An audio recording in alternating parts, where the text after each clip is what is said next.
কয়েকদিন পর ফার্স্ট ইয়ারে থাকতে একবার এই ক্যাম্পাসে আমার সারা রাত কাটাতে হয়। হল সব বন্ধ হয়ে গিয়েছিল এবং এই যে এই টিএসসি থেকে বিসি চত্বরের রাস্তায় ঘুরে ঘুরে আমরা রাতটা কাটাই।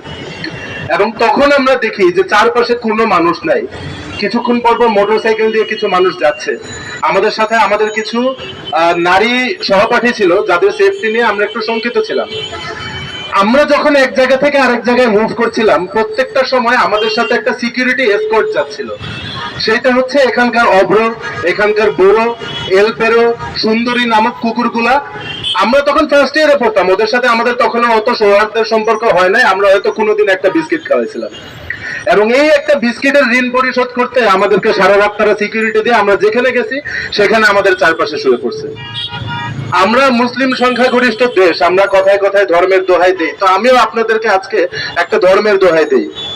আমাদের বিশ্বনবী হযরত মুহাম্মদ সাল্লাল্লাহু আলাইহি সাল্লাম বলেছেন, আপনি যখন একটা নতুন শহরে যাবেন, সেই শহরের মানুষ কিরকম সেটা আপনি কিভাবে বিচার করবেন?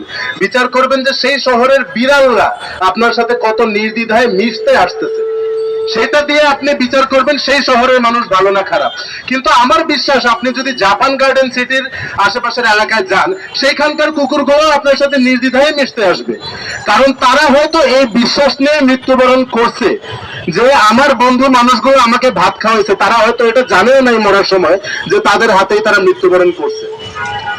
এবং এই জাপান গার্ডেন সিটির যারা কর্তৃপক্ষ এবং যারা হচ্ছে এই কঠিন উদ্যোগটা নিল তাদের এলাকাকে ইনফেস্টেশন মুক্ত করার জন্য, তাদের একটা হোয়াটসঅ্যাপের গ্রুপ চ্যাট ফেসবুকে লিক হয়েছে, যেটার মধ্যে আমরা দেখতে পাই যে সেই এলাকার কিছু মেয়ে তাদেরকে থামাতে এসেছিল এবং তারা বলে যে চুল ছোট রেখে ওড়না না পরে আমাদের সাথে কথা বলে এই স্টুপিড গুলো নিজেদেরকে অনেক বড় এনজিও কর্মী মনে করে ফেলেছে।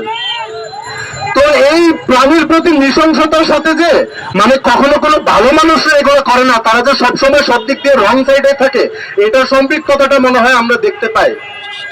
আমাদের শহরে আমরা এখানে বসবাস করি, আমাদের কুকুর বিড়ালগুলোর সাথে বসবাস করি।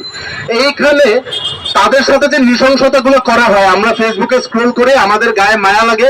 ইভেন আমরা যারা কুকুরদেরকে বিস্কিট খাওয়াই, আদর করি রাস্তায়, ইউনিভার্সিটি ক্যাম্পাসের আশেপাশে আপনারা মোটা মোটা কুকুর বিড়াল দেখতে পাবেন, কারণ স্টুডেন্ট ওদেরকে খাবার খাওয়ায়। আমরা পর্যন্ত কোনো উদ্যোগ নেই না, আমরা একটা করি এবং রেখে দিই। কেন কেন কোন সংগঠন, কোন রাজনৈতিক সংগঠন, সরকার, আইন শৃঙ্খলা রক্ষাকারী বাহিনী, আইনজীবীরা এটার উদ্যোগ নিচ্ছে না? কারণ হয়তো এই অবলা প্রাণীগুলার মৃত্যুর বিচারের জন্য দাঁড়ায়, তাদের হত্যার বিচারের দৃষ্টান্ত স্থাপনা করে আপনার কোনো পলিটিক্যাল এজেন্ডা ফুলফিল হবে না। হয়তো কোন কমিউনিটি আপনার এই কাজ দেখে এতটা প্লিজ হবে না যে পরের নির্বাচনে আপনার 2টা ভোট বাড়বে।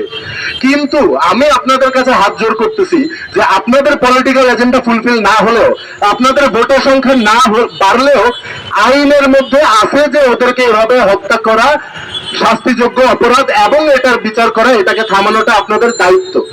আপনাদের এই দায়িত্বর প্রতি এই নতুন বাংলাদেশে পুরানো ওই যে কি বলে রুল অফ নো ল কে যে আমরা ফেলে নতুন বাংলাদেশের আশা করতেছি, আপনাদের যে আইনগত দায়িত্ব, এটার প্রতি যদি বিন্দু মাত্র সব পলিটিক্যাল এজেন্ডা, সব পলিটিক্যাল নুয়ান্স থেকে বের হয়ে বিন্দু মাত্র কদরটা থাকে, আমি আপনাদের কাছে হাত জোর করতেছি, আপনারা বিচারটা নিশ্চিত করেন, দৃষ্টান্ত স্থাপন করেন, যাতে এই পশু পাখিদের জঙ্গল কাটতে যে আমরা শহরটা বানাইছি, এইখানে যাতে তারা একটা মানে নিম্ন অবস্থান হলেও অবস্থানটা পায়, তাদেরকে মরে যেতে না হয়।